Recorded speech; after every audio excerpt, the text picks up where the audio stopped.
Hello viewers, welcome to my YouTube channel. I am advocate Shantanu. आज हम इस video में एक बहुत ही इंपॉर्टेंट टॉपिक को डिस्कस करने जा रहे हैं जो रिलेटेड है एडवर्स पोजीशन से। एडवर्स पोजीशन, जैसा कि हम लोग सभी लोग जानते हैं कि अब तक ये कानून है भारत में कि 12 साल तक जिसका कब्जा रहता है किसी दूसरे की संपत्ति पे, तो वो मालिक का हकदार हो जाता है एडवर्स पोजीशन के बेस पे, प्रतिकूल कब्जे के आधार पर। लेकिन हाल ही में सुप्रीम कोर्ट के द्वारा जो निर्णय दिया गया है 18 मार्च को, इस निर्णय में न इस कानून को बदल दिया गया है। अब इतना आसान नहीं है कि आप एडवर्स पोजीशन की बेस पे आप 12 साल लगातार अगर किसी की प्रॉपर्टी पे हैं भी, तब भी आप उसके मालिक नहीं माने जाएंगे। तो यह निर्णय बहुत इंपॉर्टेंट है। तो आइए इस वीडियो को शुरू करते हैं, निर्णय को जानते हैं। उससे पहले हम एडवर्स पोजीशन के बारे में जानेंगे कि एडवर्स पोजीशन होता क्या है, उसके लीगल एस्पेक्ट्स क्या हैं और ऑनरेबल सुप्रीम कोर्ट ने रिसेंट जजमेंट में क्या बताया है।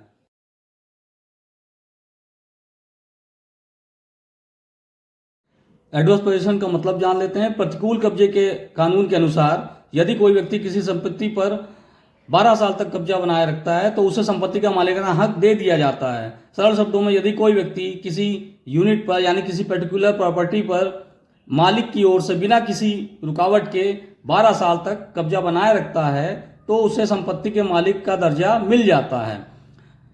आइए अब इसके लीगल एक्सपर्ट्स को भी जान लेते हैं कि भारत में ये किस कानून के तहत ऐसा किया गया है। तो लीगल एक्सपर्ट्स ये हैं कि भारत में प्रतिकूल कब्जे का कानून 1963 के लिमिटेशन एक्ट के सिद्धांत द्वारा शासित होता है।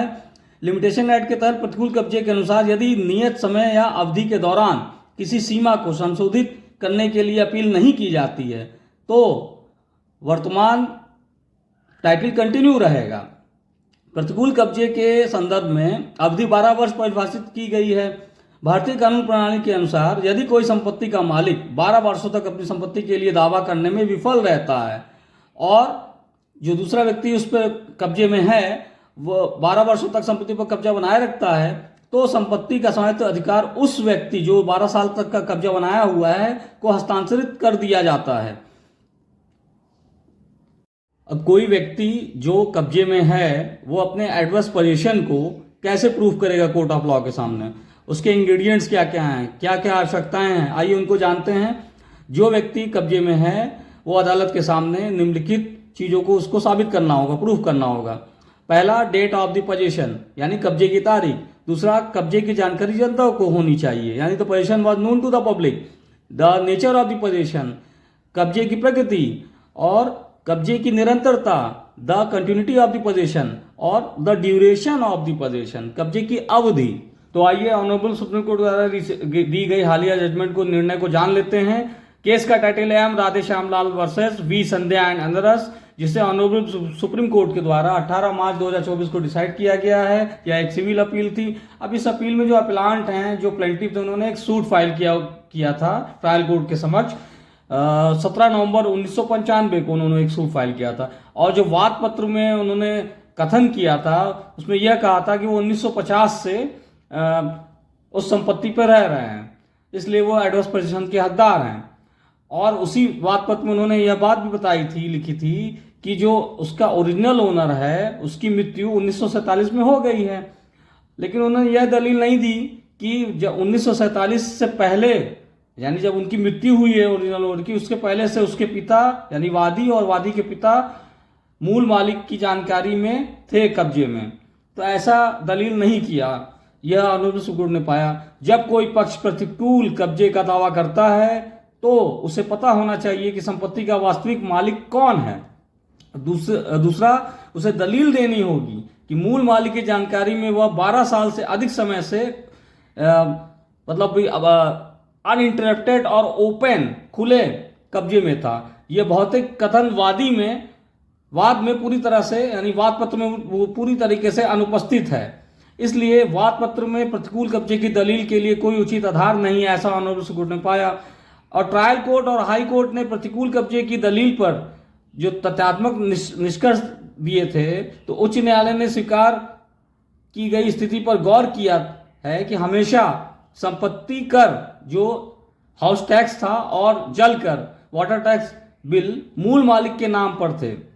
उच्च न्यायालय ने ट्रायल कोर्ट के इस निष्कर्ष की पुष्टि की कि वादी यह दिखाने के लिए एक भी दस्तावेज पेश करने में सक्षम नहीं था कि उसने 1995 यानी 1995 से पहले हाउस टैक्स का भुगतान किया था। उच्च न्यायालय ने कोर्ट कमिश्नर की रिपोर्ट का हवाला दिया है जिसमें दर्ज है कि मुकदमे की संपत्ति का एक हिस्सा बनने वाली इमारत पूरी तरीके से बेकार स्थिति में थी। तो उच्च न्यायालय ने कहा कि वादी ने जर्जर हालत वाले हिस्से की मरम्मत के लिए कोई कदम नहीं उठाया, यानी उसको बनवाया नहीं, कुछ नहीं किया। तो उच्च न्यायालय ने एक निष्कर्ष दर्ज किया है कि जल कर और सीवेज कर का भुगतान वर्षों से नहीं किया गया था। इसलिए उच्च न्यायालय ने माना कि वादी यह स्थापित करने नहीं कर सका है कि उसका प्रतिकूल कब्जा यानी एडवर्स पोजीशन किसी विशेष तिथि से शुरू हुआ। ट्रायल कोर्ट और हाई कोर्ट ने सही माना कि वादी प्रतिकूल कब्जे की अपनी दलील साबित करने में विफल रहा है। अब इस केस में ऑनरेबल सुप्रीम कोर्ट ने यह पाया है। अब कंक्लूजन ये हुआ इस जजमेंट का कि ट्रायल कोर्ट और हाई कोर्ट ने सही माना कि वादी प्रतिकूल कब्जे की अपनी दलील साबित करने में विफल रहा है। वास्तव में जैसा कि पहले कहा गया, संयुक्त में प्रतिकूल कब्जे की दलील का कोई आधार नहीं था, इसलिए वादी द्वारा संयुक्त की घोषणा का मुकदमा विफल होना चाहिए। एक तरफ वादी केवल प्रतिकूल कब्जे की दलील के आधार पर दावा कर रहा है, दूसरी ओर प्रतिवादी उस व्यक्ति के माध्यम से दावा कर रहे हैं जो वास्तव में मूल मालिक था, जो इसमें डिफेंडेंट थे। यानी ऑनरेबल सुप्रीम कोर्ट का यह मानना था कि डिफेंडेंट्स की बेटर टाइटल थी और जो प्लेंटिफ है, जो अपीलांट है, वो एक बस ट्रेसपासर हैं, क्योंकि उन्होंने एडवर्स पोजीशन की जो प्ली ली थी उसे वो साबित करने में एकदम विफल है। इसलिए उनकी इस अपील को, जो अपील ऑनरेबल सुप्रीम कोर्ट में की गई थी, उसे डिसमिस कर दिया गया। तो ओवरऑल कंक्लूजन ये निकलता है कि भाई केवल एडवर्स पोजीशन की प्ली इस बेस पे आप नहीं ले सकते कि लंबे समय से आप रह रहे हैं तो आप स्वामित्व के हकदार हैं।